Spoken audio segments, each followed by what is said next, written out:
जय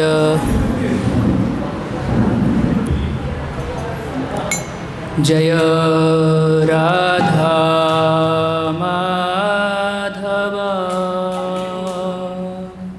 कुंज विहारी।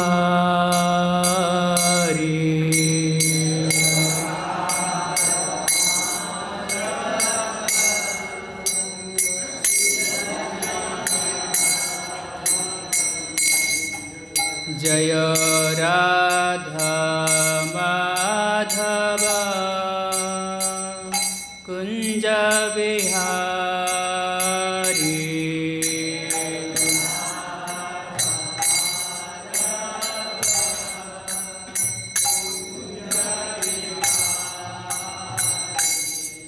जय गोपीजन वल्लभ गिरिवरधारी।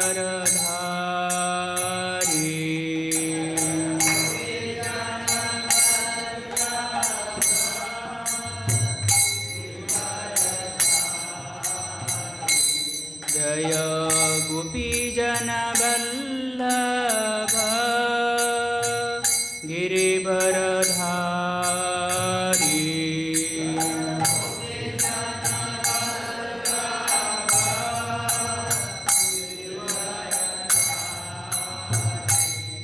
जय गोपीजन वल्लभ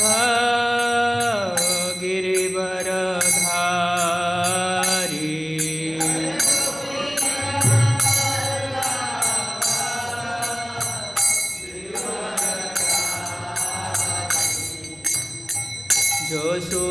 यशोदानन्दन व्रज जनरञ्जन।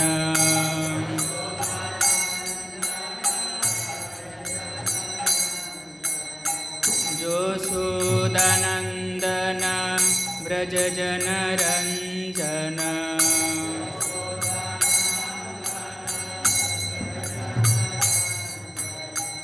यमुना तीर वनचारी।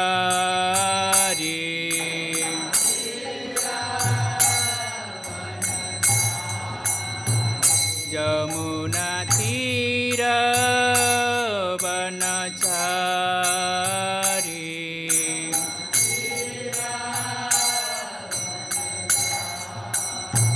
यमुना तीर वनचारी।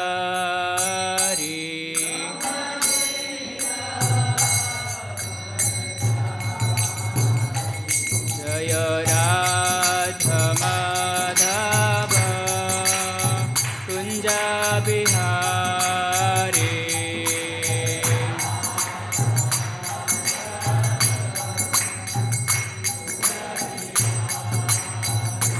जय राधा माधव कुंज विहारी।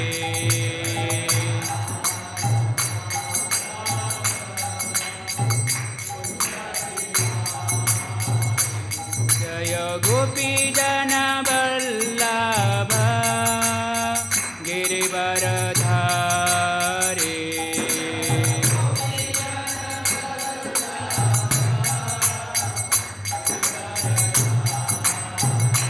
जय गोपीजन वल्लभ गिरिवरधारी।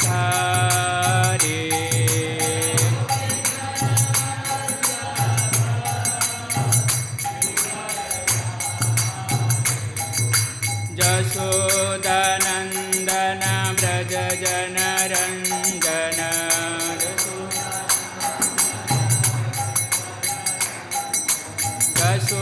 यशोदानन्दन व्रज जनरञ्जन।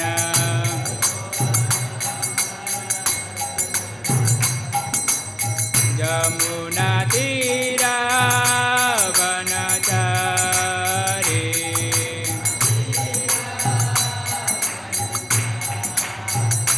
जय राधा माधव कुंज Vihari.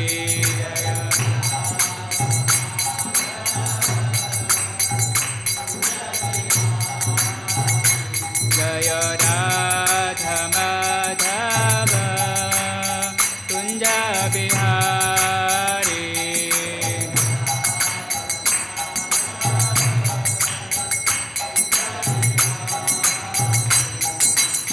Krishna Hare Krishna Krishna Krishna Hare Hare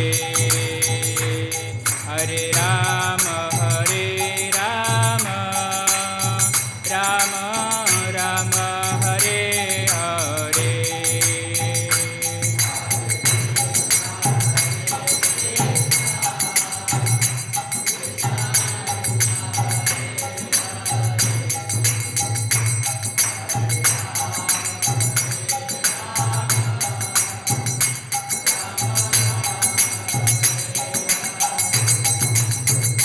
Hare Krishna Krishna Krishna Hare Hare Hare Rama Rama Rama Hare Hare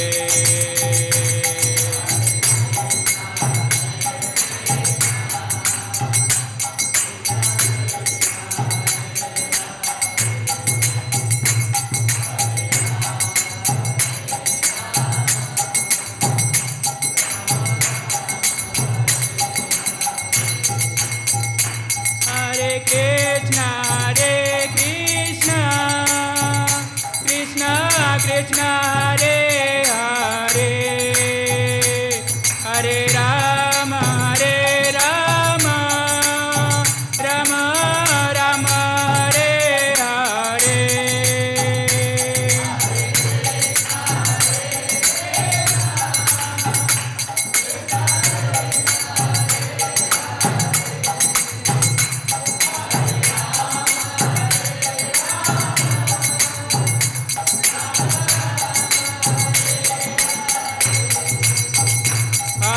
Hare Krishna Krishna Krishna Hare Hare Hare Rama Rama Rama Hare Hare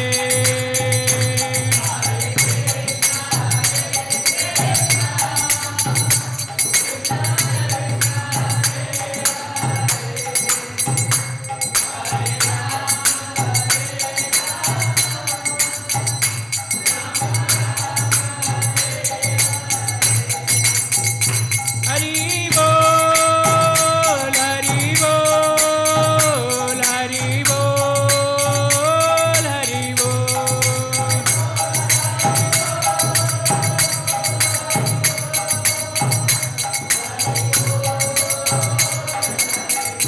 Jaya Jaya Prabhupada Prabhupada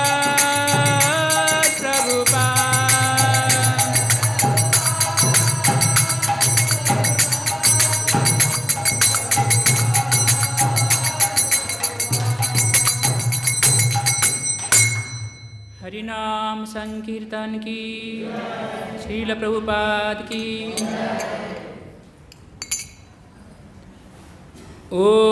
ओम नमः भगवते वासुदेवाय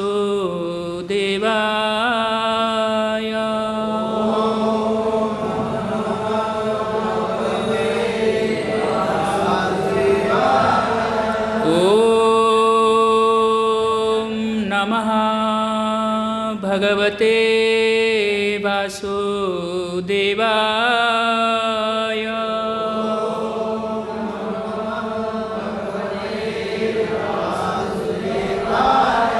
ॐ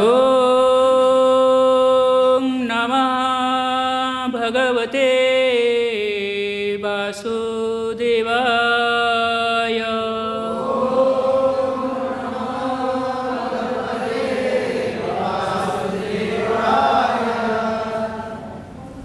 श्रीमद् भगवत गीता से पाठ अध्याय 3 श्लोक संख्या 7।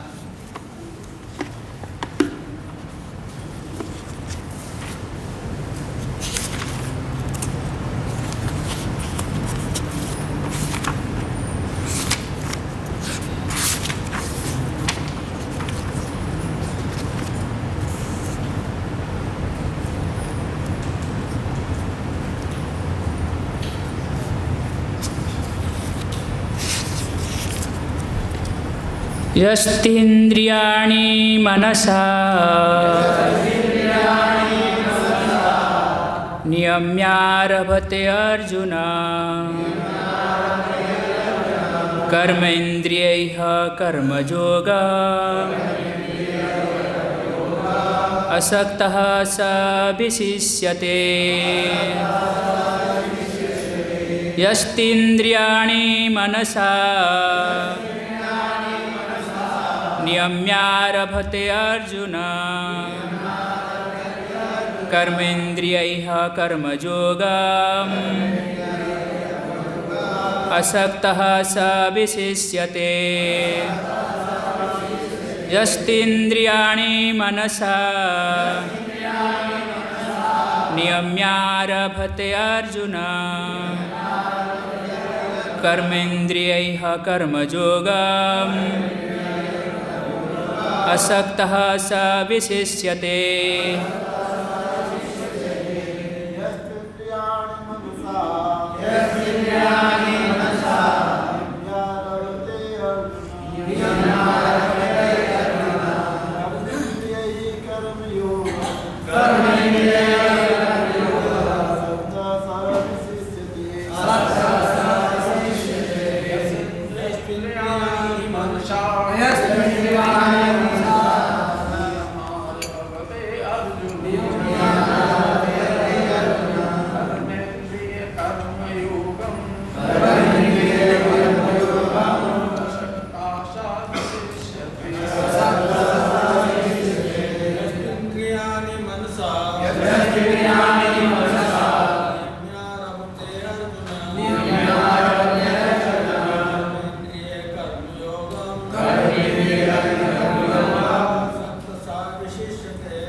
बताएं।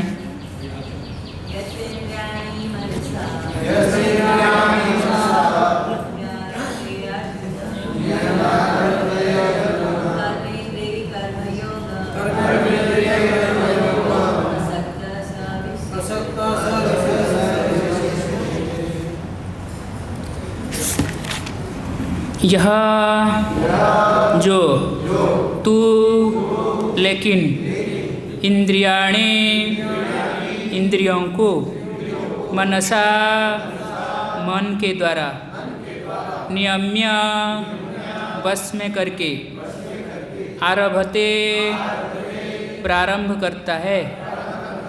अर्जुन है अर्जुन कर्म इंद्रिय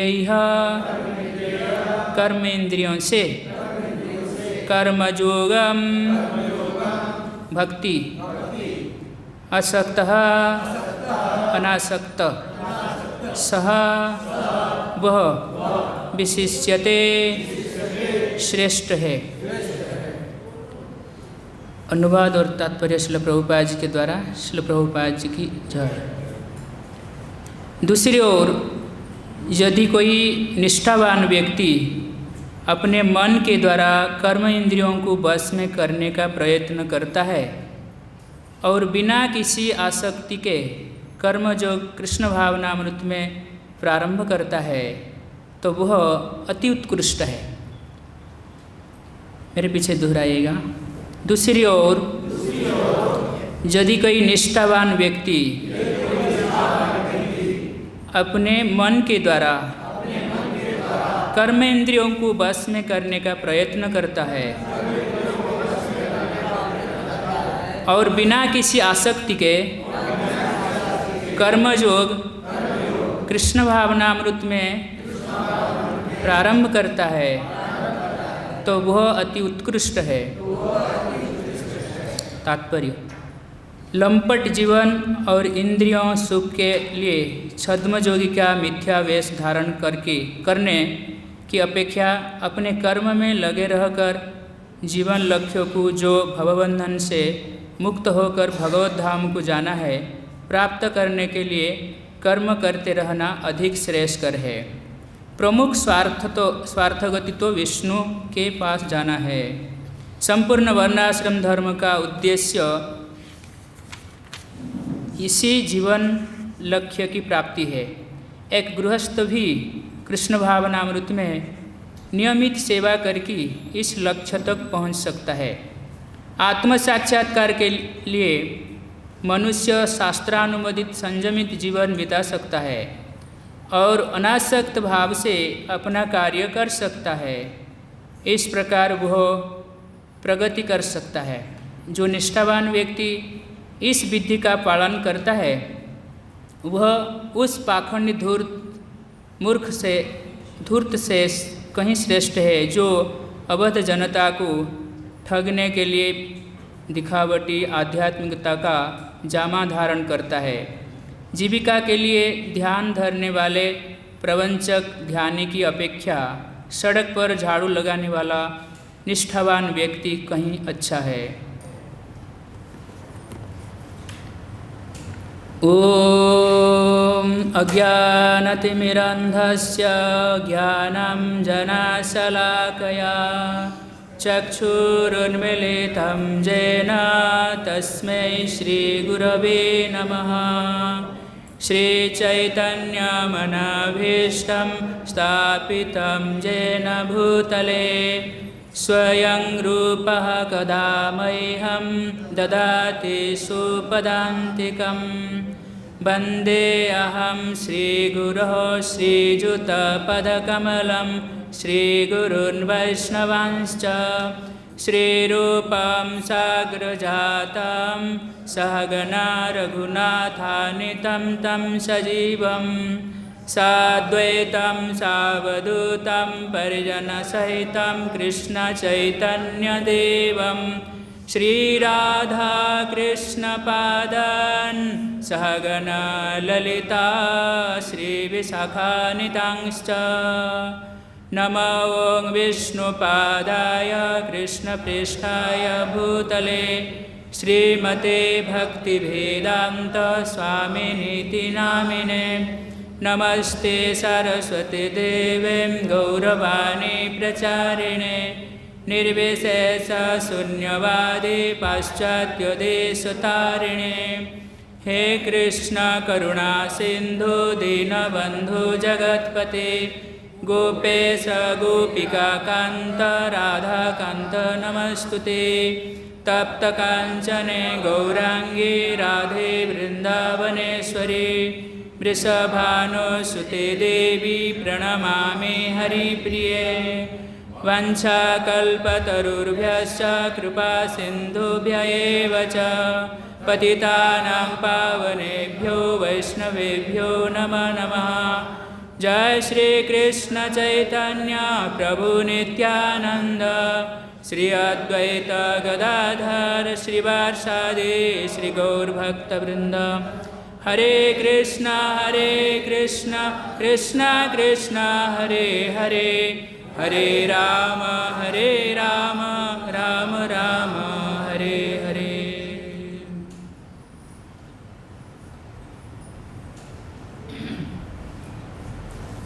हरे कृष्ण।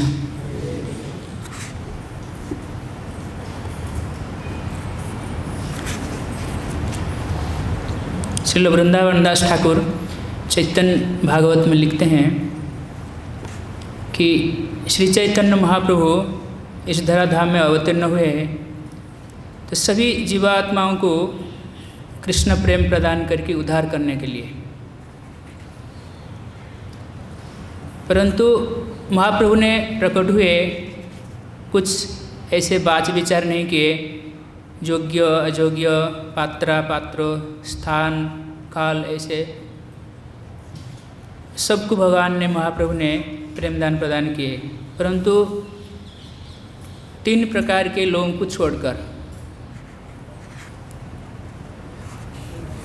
सवार करीब से उद्धार, सवार करीब गौरचंद्र, सवार करीब से गौरचंद्र उद्धार, व्यतिरेक निंदुक कैटव दुराचार।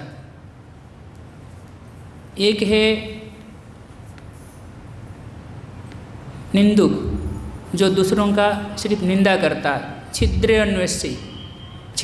अन्वेषण करता है, दूसरों का दोष देखता है, वो निंदा करता है।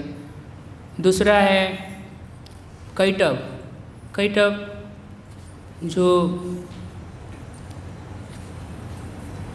व्यक्ति सरल नहीं है, कपटी है, कैटव। तीसरा व्यक्ति है दुराचार। तो हमें दुराचार नहीं बनना चाहिए। पिछले श्लोक में भगवान ने एक दुराचारी व्यक्ति का लक्षण बताए कि एक दुराचारी व्यक्ति मिथ्याचार, दुराचारी या मिथ्याचारी, एक मिथ्याचारी व्यक्ति क्या आचरण करता है कि एक मिथ्याचारी, एक आज के जो श्लोक है सदाचारी व्यक्ति का लक्षण भगवान बता रहे हैं कि एक सदाचारी व्यक्ति क्या कैसे कैसे आचरण करता है, क्या उसका कर्तव्य होना चाहिए। खास करके वो कैसे विषयों को ग्रहण करता है, इंद्रिय विषयों को कैसे ग्रहण करता है, क्योंकि इंद्रिय विषय को ग्रहण किए बिना कोई भी व्यक्ति जीवन धारण नहीं कर सकता है। हम आगे पढ़ेंगे, भगवान बताएंगे कि निराशीर्जत चित्तात्मा त्यक्त्वा सर्व परिग्रह शरीरम केवलम कर्म कुर्वाप्नोति न किल्बिषः, कि व्यक्ति निराशीर, वो आशा नहीं करता, मतलब आशा मतलब आसक्त नहीं होता है। जत चित्तात्मा, जत मतलब संयम करता है, नियंत्रण करता है, जैसे आज के श्लोक में नियम में लिखा गया। जत चित्त, चित्त मतलब मन, आत्मा, आत्मा शब्द के यहाँ अर्थ बुद्धि, मन और बुद्धि को नियंत्रित करता है। शरीरम जत चित्तात्मा त्यक्त्वा सर्व परिग्रह, सब कुछ त्याग करता है। परिग्रह, परिग्रह संग्रह परिग्रह समझते हैं कि वो व्यक्ति इतना ही ग्रहण करता, शरीरम केवलम कर्म, वो सिर्फ जितना कार्य करता है यानी इंद्रिय विषय को ग्रहण करता है, कितना न शरीरम केवलम, जितने शरीर के लिए जरूरत होता। प्रभुपाद जी ने श्लोक के तात्पर्य में लिखते हैं, जैसे एक मशीन है, मशीन कुछ नहीं मांगता, क्या मांगता? मेंटेनेंस मांगता, थोड़ा सा ऑयल मोबिल गिरीस ऐसे डाल दो। उसी प्रकार एक जो भक्त होता है, भगवान का भक्त होता है, उसके लिए क्या चाहिए? बस थोड़ा सा शरीर को मेंटेन करने के लिए, बस उसके बाद जो भी शक्ति सामर्थ्य मन धन सब कुछ बुद्धि सब भगवान की सेवा के लिए। शरीरम केवलम कर्म कुर्वाप्नोति न किल्बिषः, अगर वो इस प्रकार करता है वो किल्बिषः न किल्बिषः, ये पापों से बंधन में नहीं पड़ता है। तो विषय तो हमें लेना पड़ेगा, बिना विषय के हमें शरीर टिकेगा नहीं। पर कैसे विषय ग्रहण करना है, एक सदाचारी व्यक्ति कैसे विषयों को ग्रहण करता है, स्वीकारता है, आज के श्लोक में है। सदाचारी व्यक्ति और एक दुराचारी व्यक्ति का क्या लक्षण है? सदाचारी व्यक्ति का लक्षण तो हम पढ़ेंगे अभी। पहले दुराचारी व्यक्ति, कल भगवान क्या बताए? भगवान ने बताए कि वो व्यक्ति बाहर तौर पर इंद्रियों को, कर्म इंद्रियों को संयम करता है। कर्म इंद्रिय मुख, हाथ, पैर, उपस्थ और पायु, ये कर्मेंद्रिय, कर्मेंद्रियों को संयम करता है, कार्य में नहीं लगाता। कर्मेंद्रियों का क्या विशेष होता है? कर्मेंद्रिय हेल्प करते हैं ज्ञानेंद्रियों को, और ज्ञानेंद्रियों के द्वारा व्यक्ति विषय भोग करता है। जब मन उस पर्टिकुलर एक निर्दिष्ट इंद्रियों के साथ होता है तो व्यक्ति विषय भोग करता है। जो ज्ञानेंद्रिय है वो तो विषय भोग करते हैं, परंतु कर्म इंद्रिय उसको हेल्प करते हैं।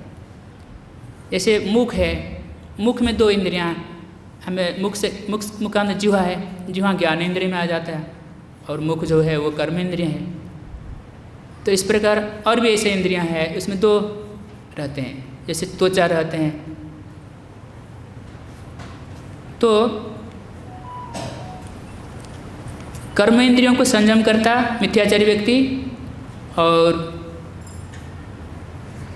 मन में सोचता है, इंद्रिय भोग्य विषयों के बारे में सोचता कि मुझे इसे प्राप्त हो जाए। जैसे हम लोग पढ़े ना इस अध्याय के 4था श्लोक में, न कर्मणा मनारंभा नैष्कर्म्यं पुरुष अश्नुते, कि कार्य किए बिना कोई कर्म बंधन से मुक्त नहीं हो सकता है। कार्य तो करेगा, कार्य कैसे करेगा? हाथ पैर अगर किसको बांध दो तो कार्य कैसे करेगा? मुख को बांध दो, कार्य नहीं कर सकता है। कार्य करने के लिए उसे कर्म इंद्रियों की आवश्यकता है। तो भगवान बोले कि नैष्कर्म्यम पुरुष अश्नुते, यानी न कर्मणा, अगर व्यक्ति कार्य किए बिना वो कर्म बंधन से मुक्त नहीं हो सकता, उसे कार्य करना पड़ेगा। और नैष्कर्म्यम पुरुष अश्नुते, फिर भगवान बोलते न च संन्यास्यान ना देव, कि अगर कोई व्यक्ति सिर्फ केवल संन्यास ले लेता है, कार्यों को त्याग कर देता है, वो सिद्धि को प्राप्त नहीं कर सकता। न संसिद्धि में अधिगच्छति, वो सिद्धि प्राप्त नहीं कर सकता। यहाँ पर कार्य करना, कार्य न करना और संन्यास लेने में अंतर को समझना होगा। कार्य न करना मतलब क्या है और संन्यास लेना मतलब क्या है, दोनों का अंतर क्या है? दोनों में कार्य नहीं करना और संन्यास ले लेना, समझने, ये 2 चीज़ों को समझना होगा हमें, इसमें अंतर क्या है। अगर व्यक्ति कार्य नहीं करता तो वह संसार बंधन में पड़ जाता है। कार्य करता, अगर कार्य करता है संसार बंधन पड़ जाता है, अगर कार्य नहीं करेगा संसार बंधन से मुक्त नहीं हो सकता। तो परंतु कार्य करने पर व्यक्ति को संसार बंधन होता है। कर्मानुबंधिनी मानुष्य लोके 15वें अध्याय में हम पढ़ेंगे। परंतु यहाँ पर कार्य तो करेगा, कार्य करेगा, वो संसार कार्य करने पर वो संसार बंधन से मुक्त होगा। परंतु यहाँ पर हमारे जो 2 प्रश्न का उत्तर है कि व्यक्ति कार्य न करना और संन्यास लेना, इसका अंतर क्या है? हमें इसको कार्य न करना, न करके व्यक्ति संसार बंधन में पड़ जाता है, इसको भी समझना होगा पहले। थोड़ा सा ज़्यादा हम जा रहे हैं आगे आगे। बहुत से उदाहरण आप शास्त्र में है कि जैसे एक बृहस्पति के एक शिष्य थे, उनका नाम था वरतंतु। उसने जब गुरुजी आए तो पैर फैला के बैठा, गुरुजी को रिस्पेक्ट नहीं दिया।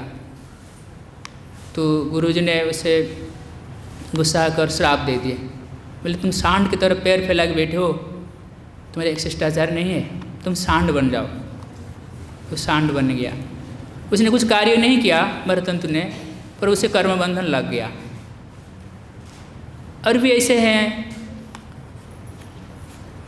जो कार्य, एक आप लोग सुने होंगे, एक वेश्या और एक साधु थे, सामने सामने रहते थे। तो वेश्या सोचती थी मेरा कैसे नारकीय जीवन है और मैं ऐसे घृणित जीवन बिता रही हूँ, और इस साधु को देखिए कितना अच्छा से पवित्र जीवन जी रहा है। हाँ, भगवान में मन लगाता है और ऐसे भक्तों का संगति करता है, भगवत चेतना में जीवन बिताता है, तो उसका कितना अच्छा जीवन है, पवित्र जीवन है, मेरा कितना नारकीय जीवन है। और साधु उल्टा यहाँ सोच रहा है कि देखो ये कितने घृणित काम कर रहा है, ये देखो। परंतु साधु का कर्तव्य, अपना कर्तव्य छोड़ दिया। वो चिंतन क्या कर रहा है? वो चिंतन कर रहा है, वो वेश्या का कार्य से चिंतन कर रहा है। यहाँ क्या गंदा काम करता है, यहाँ रहता, वो करता है, ऐसे उसके बारे में दिन रात चिंता कर रहा है।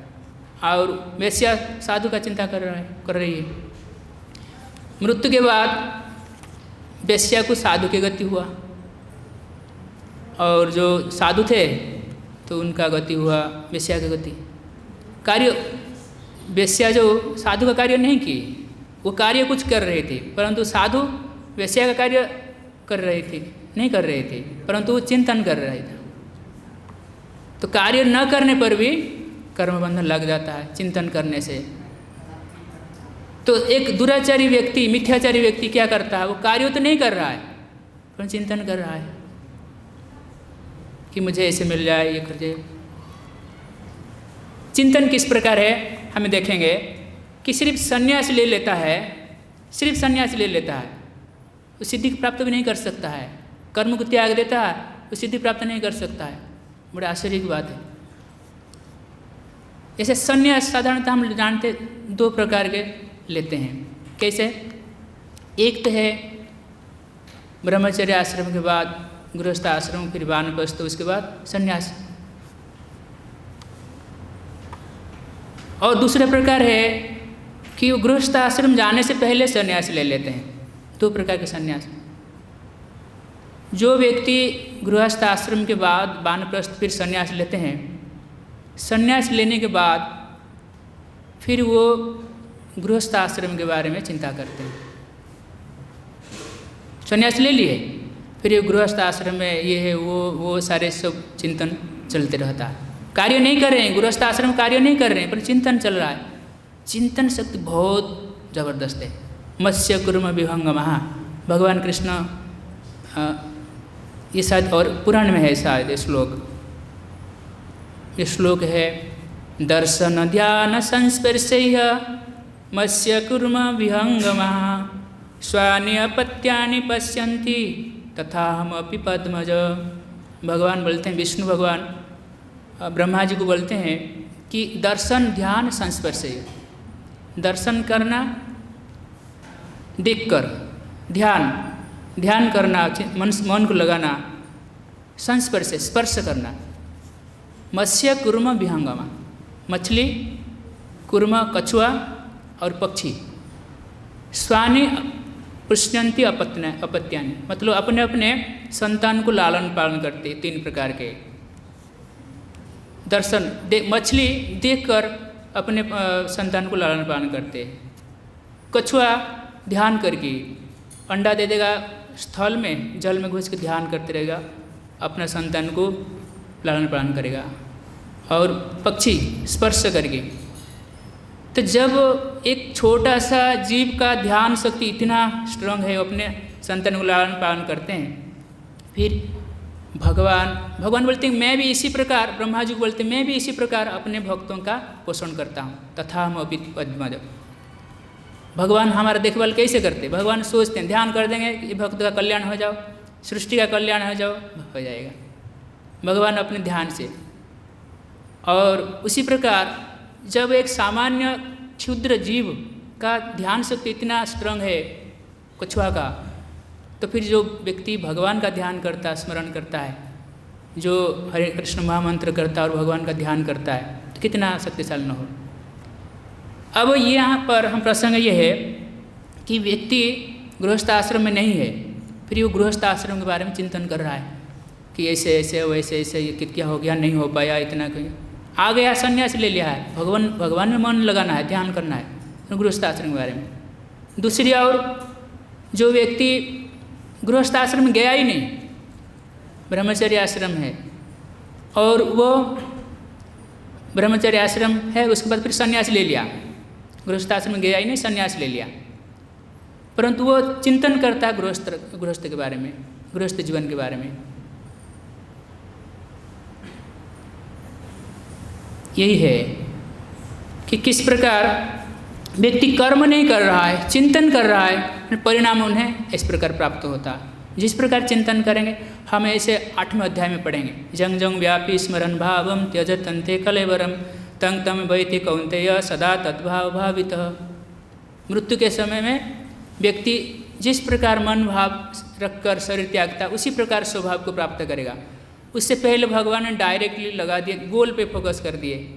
प्रश्न था, अर्जुन ने प्रश्न पूछे थे कृष्ण से, हे कृष्ण आप बताइए मृत्यु के समय में व्यक्ति कैसे आपको स्मरण कर सकता है? तो भगवान बोलते हैं जंग जंग व्यापी स्मरण भाव त्यजत अंते कलेवर, अंते काले च मामेव स्मरण वक्त्वा कलेवरम जब प्रयाति समद्भावम जाति नास्ति अत्र संशय। जो व्यक्ति मृत्यु के समय मुझे स्मरण करके शरीर त्यागता, वह व्यक्ति मेरा स्वभाव को प्राप्त करता है। भगवान का स्वभाव क्या है?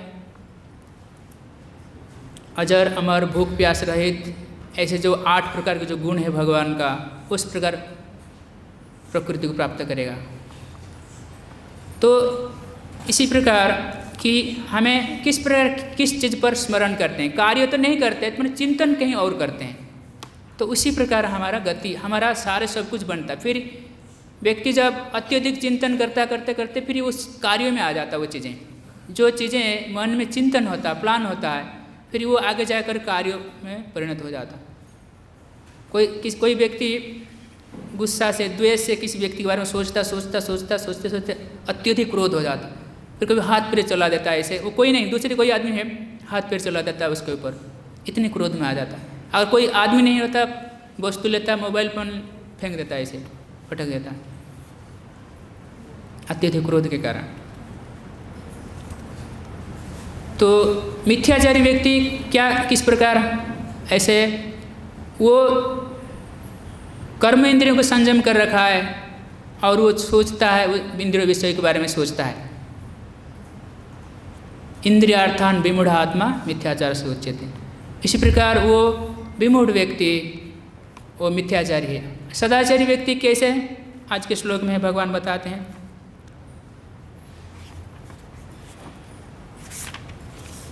यस्तु इंद्रियाणि मनसा नियम्य आरभते अर्जुन। यहाँ पर विश्वनाथ चक्रवर्ती ठाकुर बोलते हैं कि यस्तु शब्द से ये जो, तू, लेकिन, जो व्यक्ति, इस शब्दों से सूचित होता है कि गृहस्थ के बारे में यहाँ बताया जा रहा है। पहले जो श्लोक था मिथ्याचारी सन्यास के बारे में बताया जा रहा था कि अगर एक सन्यासी ले लिया है, विषय जीवन से आ गया, ऊपर उठ गया है, सन्यास आश्रम ले लिया और वो फिर मन से सोचता है, तो फिर वो अघटन होता है उनके लिए। और यस्तु शब्द से विश्वनाथ चक्रवर्ती ठाकुर बोलते हैं कि ये एक ब्रह्मचारी या गृहस्थ जीवन के बारे में बताए जा रहे हैं। दूसरे जगह गृहस्थ व्यक्ति वो क्या करता है, यस्तु इंद्रियाणि मनसा नियम आरभते अर्जुन। मन से कर्मेंद्रियों को या बाकी और इंद्रियों को मन से, क्योंकि यहाँ कर्मयोग के बारे में है, इसलिए प्रभुपाद जी लिखते हैं कर्म इंद्रियों को खास कर संयम करता है, प्रयास करता है। और कर्म इंद्रियानि, कर्म इंद्रिय है कर्मयोग, तो कर्म इंद्रियों से कर्म जो करता असक्त। असक्त शब्द का अर्थ भी विष्णु चक्रवर्ती ठाकुर लिखते हैं कि ये जो आकांक्षा से रहित, असक्त मतलब है ये विषय जीवन जो कर्मफल के प्रति आकांक्षा से रहित होकर वो कार्य करता, कर्म जो करता है, सब इसी से, वो श्रेष्ठ है। वो दुराचारी व्यक्ति से वो श्रेष्ठ है, ये गृहस्थ श्रेष्ठ है जो इस प्रकार अपने कर्मेंद्रियों को संयम करता है मन के द्वारा और निरासक्त होकर वो विषयों को स्वीकार करता है, कर्म जो करता है। यहाँ पर कर्मयोग, असक्त अनासक्त रहकर कर्मयोग का अवलंबन करता है। यहाँ पर 2 शब्द आप देखेंगे, कर्मयोग या कृष्ण भावनामृत में वहाँ लिखा गया कृष्ण भावनामृत। कर्मयोग का अर्थ है कृष्ण भावनामृत। ये इसके बारे में थोड़ा हम चर्चा करेंगे। कर्मयोग, ये शब्द आप लोग पिछले अध्याय में पढ़कर आ चुके हैं, दूसरे अध्याय में। ये भगवती गीता, ये जो 6 अध्याय है, प्रथम 6 अध्याय है, 2 बातों पर ध्यान देना होगा, 2 बातों को महत्व देता है। एक तो है जीव का स्वभाव है क्रियाशीलता, पहला बात है 6 अध्याय में आप ये 2 मेन बात है, इस पर ध्यान देना होगा। जीव का स्वभाव है क्रियाशीलता। दूसरी बात है कि व्यक्ति तो कार्य करेगा तो कर्म बंधन से किस प्रकार मुक्त होगा, कार्य करते हुए कैसे कर्म बंधन से मुक्त होगा, इन दो बातों पर ध्यान दिया गया है। और कुछ चीज़ें हैं प्रभुपाद जी के ये तात्पर्य को समझने के लिए हमें बहुत ध्यान से इन चीज़ों को याद रखना पड़ेगा।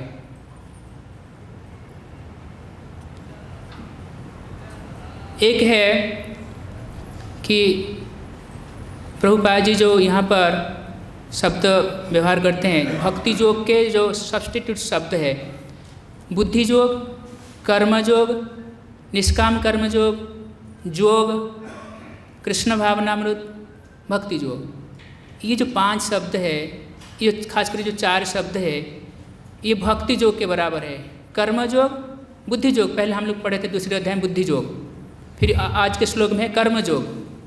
अब प्रभुपाद जी ने उसको ब्रैकेट में लिखे कृष्ण भावना, यानी कृष्ण भावना में तो कर्म योग और बुद्धि योग, भक्ति योग और योग, योग शब्द आएगा 5वें अध्याय में, योग की बात आएगा। योग मतलब है भक्ति योग। 6ठा अध्याय के अंत में आप क्लियर हो जाएंगे कि जो योग है, समस्त योग का जो अंतिम योग है, परिणति है, वो भक्ति योग है। जैसे हिमालय का सर्वोच्च चोटी जो है एवरेस्ट, माउंट एवरेस्ट है। जब सर्वोच्च पहाड़ का उदाहरण आएगा तो माउंट एवरेस्ट को सर्वोच्च चोटी माना जाएगा। तो उसी प्रकार योग शब्द का जो सर्वोच्च योग है भक्ति योग है। तो यानी योग शब्द मतलब है सर्वोच्च योग है भक्ति योग। तो योग शब्द भी भक्ति योग है। ये जो 5 शब्द है ये भक्ति योग के बराबर है। प्रभुपाद जी ने भक्ति योग के श्रेणी में रखते हैं। ये 5 चीज़ों को अगर याद रखेंगे आप लोगों को बड़ी आसानी होगा प्रभुपाद जी का तात्पर्य समझने में। ये रहा एक और। दूसरी ओर सांख्य योग, ज्ञान योग, संन्यास, शुष्क चिंतन, ये 4 शब्द एक श्रेणी में आते हैं। सांख्य योग मतलब जो ज्ञानी लोग कहते हैं, ज्ञान योग, सांख्य योग, संन्यास, संन्यास मतलब जो त्याग देते हैं। शुष्क चिंतन, त्याग देते हैं मतलब सिर्फ कर्म त्याग देते हैं। जैसे आप लोग अब पढ़ रहे हैं तीसरे श्लोक में से भगवान बताए ना, तीसरे चौथे में लोके अस्मिन् द्विविधा निष्ठा पुरा प्रोक्त मया नघ ज्ञान योगेन सांख्यानाम कर्म योगेन योगिनाम। तो ये 4 शब्द को एक और ध्यान रखना होगा। दूसरी एक बात और समझना होगा, एक तीसरे नंबर पर यह है कि जो सांख्य योग और जो कर्म योग, ये कैसे अनन्य आश्रित है, एक दूसरे से अनन्य आश्रित है। यानी एक के साथ ये दूसरा अनन्य आश्रित है, एक दूसरे के साथ मिलजुल है इनका, इनके बिना वो नहीं होगा, उनके बिना ये नहीं होगा, ऐसे अनन्य आश्रित इसको बोलते हैं। ये चीज़ें आप लोगों को और क्लियर होगा 5वें अध्याय में, प्रभुपाद जी क्लियर करेंगे, भगवान श्लोक भी बोले हैं। और ये बात हम लोग पढ़कर भी आए हैं दूसरे अध्याय में। जैसे सांख्य योग दूसरे अध्याय में भगवान बोले हैं, क्या बोले, अंतवंतु इमे देवा नित्य सुक्ता शरीर, मतलब आत्मा और शरीर के ज्ञान दूसरे अध्याय में जो सांख्य योग पढ़े हैं भगवान ने बताए कि हमें शरीर नहीं है, आत्मा है, आत्मा अविनाशी है, शरीर मरणशील है। तो सांख्य योग मतलब हमें एक आत्मा है, जड़ और चेतन के बारे में पढ़ना, ये सांख्य योग है, वैश्लेषिक अध्ययन। और उसके बाद अनन्य आश्रित कैसे है, यानी कर्म योग और सांख्य योग कैसे अनन्य आश्रित है, एक दूसरे के साथ निर्भरशील है कैसे। जब हम आत्मा है शरीर नहीं है जानेंगे तब फिर हम आगे, हम आत्मा होने के नाते आत्मा किसके अंश है ये जानेंगे। और फिर उसके बाद आत्मा किसके अंश है, फिर अंश भगवान का अंश है, फिर भगवान का अंश होने के नाते भगवान पूर्ण है, तो अंश का कर्तव्य क्या है, पूर्ण का सेवा करना है, ये कर्म योग आ गया। बहुत एक दूसरे के साथ अनन्य आश्रित है। प्रभुपाद जी तात्पर्य में 5वें अध्याय के तात्पर्य में बहुत सुंदर ढंग से बताएंगे। दूसरे तीसरे श्लोक के तात्पर्य में भगवान वहाँ उदाहरण, बहुत सुंदर उदाहरण देंगे कि सांख्य और योग, सांख्य योग पृथक वाला प्रबोधन्ति विपश्चिता, ऐसे शब्द आएगा। तो ये कुछ चीज़ें हैं, अच्छी तरह से याद रखिएगा तो बहुत आसानी से आप प्रभुपाद जी के तात्पर्य को अच्छा समझ सकते हैं।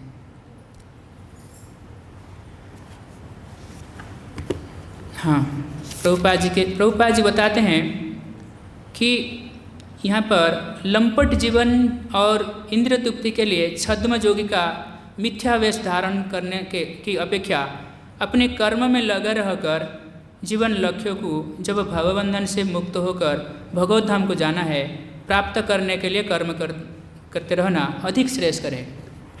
हम लोग शास्त्र में बहुत से ऐसे उदाहरण देखते हैं, जैसे अजामिल है। अजामिल ने मुक्ति इसलिए प्राप्त कर गया क्योंकि वो इस प्रकार छद्मता आचरण नहीं कर रहा था। वो इस प्रकार छुपाया नहीं चीज़ों को। अजामिल ने उन्होंने फिर अपना भगवत भक्ति प्रारंभ किया और मुक्ति प्राप्त किया। उन्होंने इस प्रकार छुपाया नहीं कुछ चीज़ों को। परंतु समाज में लोग क्या करते हैं, अपने कार्यों को छुपाते हैं। क्यों इस प्रकार करते हैं? क्योंकि वो लोग भौतिकता से ज़्यादा ग्रस्त रहते हैं। भौतिक भोग, पूजा, मान, प्रतिष्ठा, इन सारी चीज़ों के पीछे पड़ते हैं, जिसके कारण वो जो नहीं है उसी प्रकार वो प्रस्तुत करते हैं दूसरों के सम्मुख में। यहाँ तक कि वो भगवत गीता में भी छेड़छाड़ करते हैं। इस वजह से भगवत गीता को सही ढंग से बताएंगे नहीं। छद्म, प्रभुपाद लिखते हैं ना, छद्म धर्मध्वजी। तो वो जो नहीं है उसी प्रकार प्रस्तुत करेंगे। उन्हें पूजा, मान, प्रतिष्ठा ये सब चाहिए ही चाहिए, उससे वो बच नहीं सकते हैं। वो कुछ भी करने के लिए तैयार हो जाएंगे अपने स्थिति को बजाय रखने के लिए। प्रभुपाद जी तात्पर्य के अंत में बताते हैं कि इसी प्रकार बड़े बड़े जो श्रेष्ठ धूर्त व्यक्ति होते हैं, पाखंडी होते हैं, तो वो दिखावटी करते हैं, आध्यात्मिक जीवन का दिखावटी करते हैं। प्रभुपाद बोलते हैं इससे तो और भी श्रेयस्कर है कोई ऐसे स्त्री जो झाड़ू लगाती है सड़क पर, वो अच्छा है क्योंकि वो अपना कर्तव्य को ठीक से निभाती है, कार्य करती है, अपने कर्म को ठीक से कर रही है। परंतु इन पाखंड जैसे नहीं है, इन लोगों को ठगता है। 1, 2, 5 को ठगता नहीं है, लाखों करोड़ों को इस प्रकार ठगता है। अंधा जथैर अंध उपनियमान।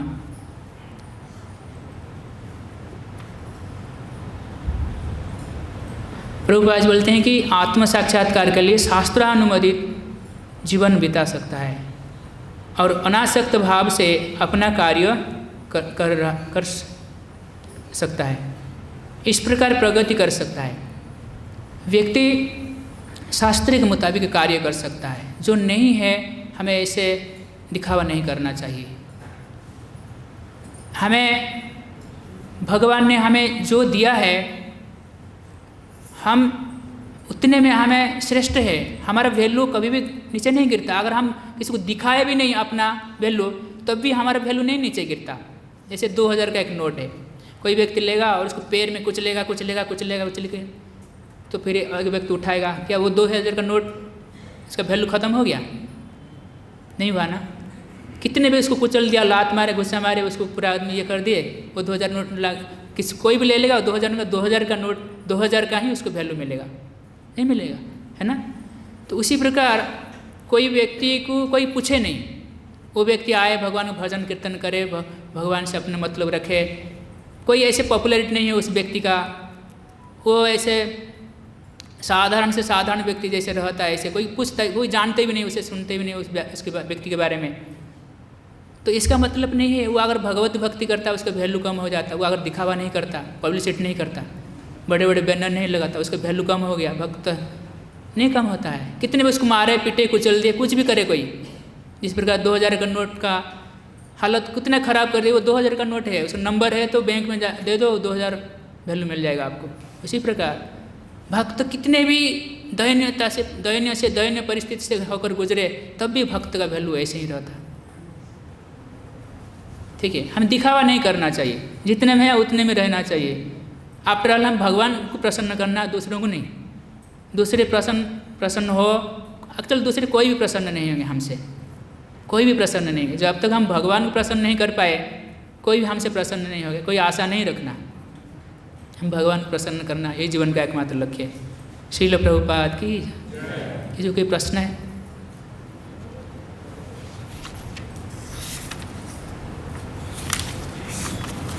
ठीक है, बोलिए प्रभु जी। यहाँ कर्मयोग और भक्ति को एक साथ कर रखा है।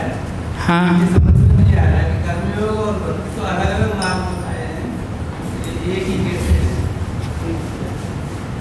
कर्म ये सारे के सारे एक दूसरे से जुड़ा हुआ है। कर्म जोग, जहाँ पर जोग शब्द आ गया भगवान से जुड़ जाता है। कर्म कर्म मतलब बंधन, कर्मानुबंधन मानुष लोके, कर्म हमें संसार बंधन में डाल देगा। परंतु कर्म जोग, जब वही कार्यों को जब भगवान से जोड़ देते हैं तो वो फिर भक्ति जोग के साथ बराबर। देखिए, भक्ति जोग कहने का मतलब है ना शुद्ध भक्ति नहीं। भक्ति जोग 3 प्रकार के हैं, भाव साधन भक्ति, भाव भक्ति, प्रेम भक्ति। भाव भक्ति भी कोई प्रकार के है, प्रेम भक्ति भी कोई प्रकार के है। हमें ये नहीं सोचना चाहिए कि कर्मयोग मतलब कोई कर्मयोग प्रारंभ कर रहा है तो ये शायद प्रेम भक्ति का शुद्ध स्तर में अंतिम स्तर पहुंच गया, नहीं, ऐसे नहीं है। भाव भक्ति का स्तर भी बहुत है, प्रेम भक्ति का स्तर भी बहुत है। ऐसे जैसे हम भी जप कर रहे हैं, प्रभुपाद जी भी जप करते थे, कोई और महात्मा, कोई बड़े सिद्ध व्यक्ति जप कर रहा है, अंतर भी है ना। तो कर्म जहाँ पर जोग शब्द आ गया मतलब है, फिर और जोग भी साथ समान है। जैसे जोग, भक्ति जोग, जोग और बुद्धि जोग कैसे है? बुद्धि जोग कैसे है? जो कर्म साधारण कर्म हमें बंधन में डालता है, वही कर्म जो बुद्धि के द्वारा हमें कार्य करते, इसी प्रकार उसको कार्य कौशलम, उसी अध्याय के श्लोक आएगा, कार्य कर्म सुकौशलम, कार्य कर्म सुकौशलम। जैसे ये जो कुशल, कुशग्रास कैसे आया है? ये कौशल शब्द एक कुशग्रास से आया। जैसे कैसे? जैसे महीना में शायद 1 महीना करीब होता है, ब्राह्मण लोग कुश ग्रास को निकालते हैं, कुश घास को निकालते हैं। तो कुश घास को निकालने के लिए बहुत टेक्निक चाहिए होता, कुशलता चाहिए होता, दक्षता चाहिए होता। वो ऐसे निकाले, वो जड़ से आ जाए और हाथ भी कटे न, फिर हाथ कट जाएगा, ब्लेड की तरफ है घास, हाथ कटे न और जड़ से आ जाए और साथ साथ में फिर कार्य में लगाएं उसको कुशलता से। उसी प्रकार कार्य कुशल, जो कर्म सुकौशलम, जोग कर्म सुकौशलम, वो कैसे कार्य करना होगा, वही कर्म जो हमें बंधन में डालता है, उसी कार्यों को इसी प्रकार करना, वो फिर हमें बंधन से मुक्त हो जाएंगे। ये बुद्धि जोग। बुद्धि जोग मतलब जो कर्म हम बंधन में डालता है, उसी कर्म को इसी प्रकार करें, उसी प्रकार मोड़ दे दें, तो फिर वो बंधन से मुक्त हो जाएंगे। उदाहरण के तौर पर दूध ज़्यादा पी लेंगे, रात में पेट मोटा फूल जाएगा, अपच हो जाएगा। दूसरा वही दूध का आइटम है, वही दूध का आइटम दही है, दही को खा लो, ख़त्म हो जाता, ठीक हो जाता है ना। वही दूध से बनाया गया चीज़ को दही खा लो, फिर ठीक हो जाता। जैसे मरकुरी है, पारा जीवननाशक द्रव्य है, परंतु उसी पारा में थोड़ा जड़ी बूटी डालकर वैद्य इसी प्रकार एक मृत्यु संजीवनी बना देता है, मरा हुआ व्यक्ति भी जीवनदान प्राप्त कर लेता है। तो ये जो जीवननाशक द्रव्य है वो फिर जीवनदायी में परिणत हो जाता है। यही है बुद्धि योग। बुद्धि योग जो है वो कई शुष्क चिंतन नहीं है, जैसे जिस प्रकार लोग बताते हैं, लोगों को समझ में नहीं। इसलिए तो अर्जुन ने पूछा था 3 अध्याय के प्रारंभ में, क्या आपने बुद्धि योग के बारे में बताए और फिर कर्म न करने के लिए ज्ञान योग, सांख्य योग के बारे में बताए। सांख्य योग, बुद्धि योग ऐसे कैसे, दोनों एक साथ कैसे? अर्जुन को तो इसलिए समझ में नहीं आया था, प्रश्न पूछा था 3 अध्याय के प्रारंभ में। तो यानी बुद्धि योग जो है कर्म योग है, और निष्काम कर्म योग वो भी सेम है। फिर जोग शब्द का भी इसका 6 अध्याय के अंत में आप पढ़ जाएंगे कि जो सर्वोच्च योग है भक्ति योग है, और भक्ति योग अकृष्ण भावना में तो प्रभुपाद जी लिखते हैं। ये 5 चीज़ें प्रभुपाद जी पूरे तात्पर्य में एक स्तर पर लेते हैं। इसको याद रखेंगे, ये 4-5 थोड़ा सा टेक्निक वर्ड याद रखेंगे, बड़ी आसानी होगा आपको भगवद्गीता पढ़ने में। प्रभुपाद जी की भगवद्गीता सब पूरा दिन सिस्टमेटिकल चलता है, आगे आएगा। हरे कृष्णा। तो ये भी आएगी समझ में आई कि जैसे भाव बदलने से मुक्त होकर भगवान को जाना है, प्राप्त करने के लिए कर्म करते रहना अधिक श्रेयस्कर है। प्रमुख स्वार्थ गति तो विष्णु के पास जाए, स्वार्थ गति विष्णु, नते विदु स्वार्थ गति में ही विष्णु, दुराशय अर्थ मानना। आप प्रश्न, हाँ आपका प्रश्न क्या है बताइए। प्रश्न ये है कि प्रमुख स्वार्थ गति तो विष्णु के पास जाना है, हाँ, विष्णु के पास जाना है। कृष्ण और विष्णु, जो कृष्ण है वो आदि विष्णु है। कृष्ण जो है आदि विष्णु है। लास्ट में हमने जैसे ऊंची एते च अंश कलापुंस कृष्णस्तु भगवान प्रेम। सुखदेव गोस्वामी ने वर्णन कर चुके थे, नारायण का भी वर्णन हो चुका था, उसमें जो अवतारों का गणना कर रहे थे, तो नारायण का भी वर्णन हो चुका था। नारायण थे सब आए थे, परंतु ये सारे कोई अंश है, कोई कला है, कृष्णस्तु स्वयं परम भगवान है।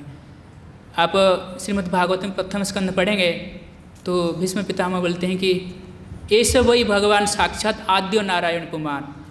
ये जो भगवान श्री कृष्ण है, ये हमारा वृष्णि वंश में ऐसे, हाँ, पांडु वंश में ऐसे घूम रहे हैं कपट रूप से। ऐसे वही भगवान साक्षात आद्य नारायण कुमार मोहयंग, अपने माया से हमें मोह में डाल रहे हैं। ये आद्य नारायण है, नारायण का भी आदि है ये बोलते हैं। और फिर हमें भागवतम पढ़ेंगे, भागवतम जो ब्रह्मा जी प्रार्थना करते हैं, नारायण अंगज, क्या नारायण आपका अंग नहीं है? कृष्ण से प्रार्थना करते हैं। विष्णु कृष्ण सब एक ही है, भगवान कृष्ण ही सुप्रीम है, उनके अंश है विष्णु। और किसी कोई प्रश्न है? यहीं पर रखते हैं हम लोग। श्रीमद् भगवद गीता की, श्रील प्रभुपाद की, गौर प्रेमानंदे।